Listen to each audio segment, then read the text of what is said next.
working day involves more face-to-face time, less screen time, in terms of emails, etc. If I'm going to use a screen, I want to be looking at another person's face. Communication, the way we've done it for thousands of years. What I expect change for my working day is that I will do less, but I will do more in terms of the reach. So I believe that when I get up in the morning, I will be at my desk, but I'll be able to interface and talk with various communities around the world, and they'll be able to interact with me in many different ways, not just by screen. It will be phone, it will be computers, it will be virtual reality. I'll be able to touch and feel things using augmented reality and enable us to work in teams together.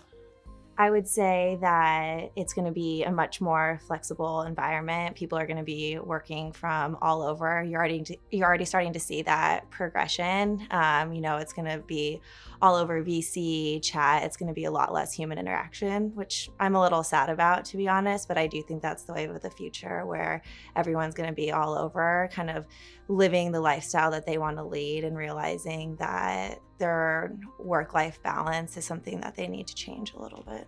The biggest challenge that AI brings, or even challenge to our industry, is that it has vast amounts of data. And with that data is the plural datum, which is to give. And what brands are doing at the moment is they're taking our data. But I think that if we can give data in a controlled fashion, we can then use that data to do many different things. And the AI will be able to automate a lot of the processes that we think are mundane today. So in our company, we see it as a way to free creativity. We want creative people to be creative, and the way we do that is by getting rid of the mundane, using the data to do the boring stuff, but then letting the human side of creativity come to life.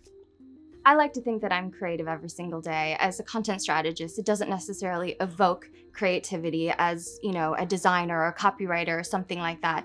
But as a content strategist, it's not just about the technology. You also have to be creative in terms of people solutions. So you have to be a little bit of a politician and a negotiator in order to bring people to the table, because content is essentially like water. It flows through everything, every single part of a digital project. So really, you touch many different pieces throughout the journey, and you are at the center of it. And it's important for you to bring those people to the table, and that takes a lot of creativity and creative solutions, not just necessarily at the digital level, but also the people level.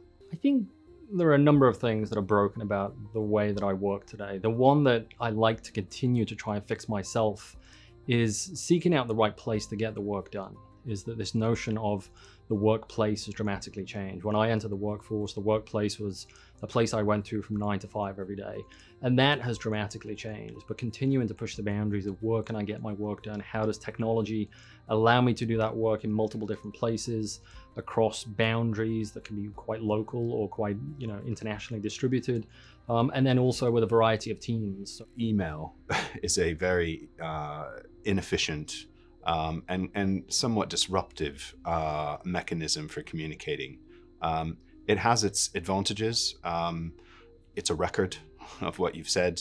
We put other people on the email to either show our importance of what we're trying to say or to cover our backsides. But quite often, the purpose and the meaning of what you're trying to say through email is misinterpreted. The one thing about my job that's broken today is the amount of time that I have to spend on an airplane. Technology has moved on a lot since I first started. When we first started, we had individual developers working on individual machines, working on individual projects. I walk into the office today, there is one platform. We all work off the same workspace. We work off different machines, but we go into the same place. And so we have collaboration at scale. I was meeting a new employee in my team, and I showed them the first laptop I ever had. And it was a Toshiba laptop that's still in my office. It still powers up. It's running, I think, Windows 95.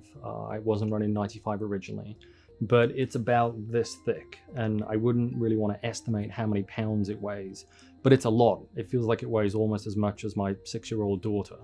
And now the technology I carry around is about this big. It's called a Surface Go, and it's about this thin. And it's essentially a supercomputer compared to that thing.